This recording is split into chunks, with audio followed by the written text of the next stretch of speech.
ಈಗಾಗಲೇ ಪ್ರಸ್ತಾಪ ಮಾಡಿದ್ದೀನಿ ನಾನು, ಸಾಲದ ರಾಮಯ್ಯ ಅಂತ ಹೇಳೋದು.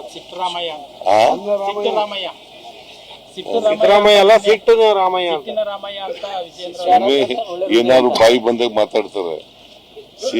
ನೋಡ್ರಿ, ಎಲ್ಲ ಅಭಿವೃದ್ಧಿ ರಾಷ್ಟ್ರಗಳು, ಎಲ್ಲ ರಾಜ್ಯಗಳು ಸಾಲ ಮಾಡಲೇಬೇಕು. ಸಾಲ ಮಾಡುವಾಗ ಮಿತಿ ಒಳಗಡೆ ಇರಬೇಕು. ಸಾಲ ಮಿತಿ ಒಳಗಡೆ ಇರಬೇಕು. ನಮ್ದು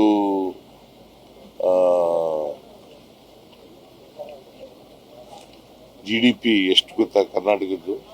33,05,500 ಕೋಟಿ. GST ಅಲ್ರಿ, GDP. ರಾಜ್ಯದ GDP,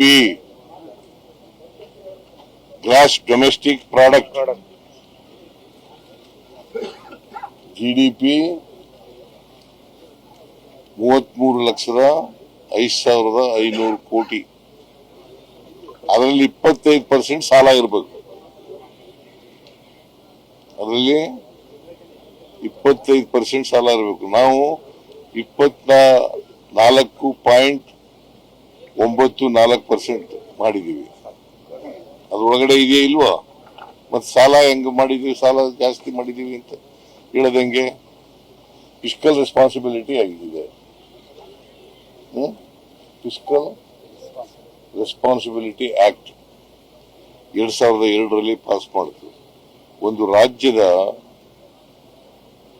ಆರ್ಥಿಕ ಪರಿಸ್ಥಿತಿ ಚೆನ್ನಾಗಿರ್ಬೇಕಾದ್ರೆ 3 ಮಾನದಂಡಗಳನ್ನು ಹೇಳಿದೆ ಆ ಕಾನೂನಿನಲ್ಲಿ. ಒಂದನೇದು ಫಿಸ್ಕಲ್ ಡಿಫಿಸಿಟ್ 3% ಒಳಗಡೆ ಇರಬೇಕು. GDPಯ 3% ಒಳಗಡೆ ಇರಬೇಕು. ನಮ್ದು 3% ಒಳಗಡೆ ಇದೆ. 2.95. ಸಾಲ 25% ಒಳಗಡೆ ಇರಬೇಕು. GDPಯ 25% ಒಳಗಡೆ ಇರಬೇಕು. ರೆವಿನ್ಯೂ ಸರ್ಪ್ಲಸ್ ಇರಬೇಕು. ನಮ್ದು ರೆವಿನ್ಯೂ ಸರ್ಪ್ಲಸ್ ಮಾಡಕ್ಕಾಗಿಲ್ಲ. ಯಾಕಪ್ಪ ಅಂತಂದ್ರೆ ಕೇಂದ್ರ ಸರ್ಕಾರದವರು ನಮಗೆ ಕೊಡಬೇಕಾಗಿದ್ದಂತ ಹಣವನ್ನ ಕೊಡಲಿಲ್ಲ. ನಂಬರ್ 1. ನಂಬರ್ 2, ಮಧ್ಯದಲ್ಲಿ ಸೆಪ್ಟೆಂಬರ್ ತಿಂಗಳಲ್ಲಿ GSTಯನ್ನ ರ್ಯಾಷನಲೈಸ್ ಮಾಡಿದ್ರು. ಯಾವಾಗ ಮಾಡಿದ್ದು? ಅದನ್ನ ಸೆಪ್ಟೆಂಬರ್ ತಿಂಗಳಿಂದ ಜಾರಿ ಮಾಡಿದ್ರು. ಕಡಿಮೆ ಮಾಡಿಬಿಟ್ರು ಅನೇಕ ಇದನ್ನ. ಯಾಕೆಂತಂದ್ರೆ ಬಿಹಾರ್ ಚುನಾವಣೆ ಇತ್ತು, ಅದಕ್ಕೋಸ್ಕರ ಮಾಡಿದ್ರು. ನಾವೆಲ್ಲ ಅಂದಾಜು ಮಾಡಿದ್ದು GST ಇಷ್ಟು ದುಡ್ಡು ಬರ್ಬೋದು ನಮಗೆ ತೆರಿಗೆನಲ್ಲಿ. 1,20,000 ಕೋಟಿ ತೆರಿಗೆ ಬರಬೇಕಾಗಿತ್ತು.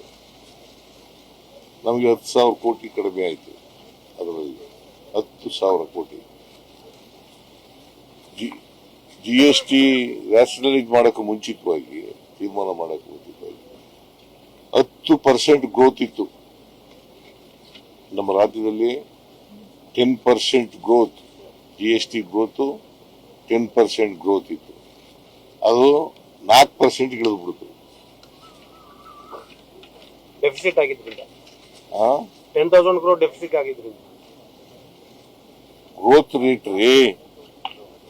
ಬೆಳವಣಿಗೆ ದರ 10% ಇದ್ದದು 4% ಇಳಿದು ಬಿಡ್ತು. ಅದರಿಂದ ನಮಗೆ 10,000 ಕೋಟಿ ಕಡಿಮೆ ಆಯ್ತು. 10,000 ಕೋಟಿ ಕಡಿಮೆ ಆಯ್ತು. ಮುಂದಿನ ವರ್ಷ 15,000 ಕೋಟಿ ಕಡಿಮೆ ಆಗುತ್ತೆ.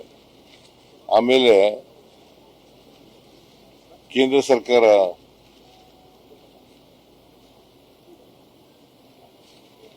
GST ನಮಗೆ ಕೊಡಬೇಕಾಗಿರ್ತಕ್ಕಂಥದನ್ನ ಕೊಡಲಿಲ್ಲ.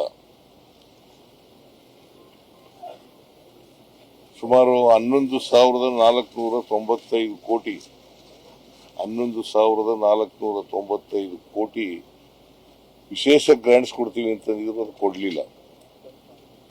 15ನೇ ಹಣಕಾಸಿನ ಆಯೋಗದಲ್ಲಿ ತೆರಿಗೆ ಕಡಿಮೆ ಆಯಿತು ಅಂತೇಳಿ 11,495 ಕೋಟಿ ಕೊಡಲಿಲ್ಲ.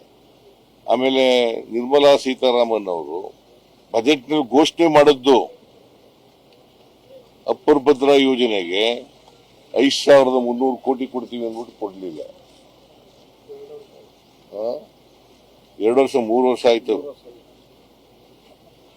3 ವರ್ಷದಿಂದ ₹1 ಕೊಡ್ಲಿಲ್ಲ. ಇವೆಲ್ಲ ಕಾರಣಗಳಿಗೋಸ್ಕರ ರೆವಿನ್ಯೂ ಡಿಫಿಸಿಟ್ ಆಗಿದೆ ಹೊರತು ಗ್ಯಾರಂಟಿಯಿಂದ ಅಲ್ಲ.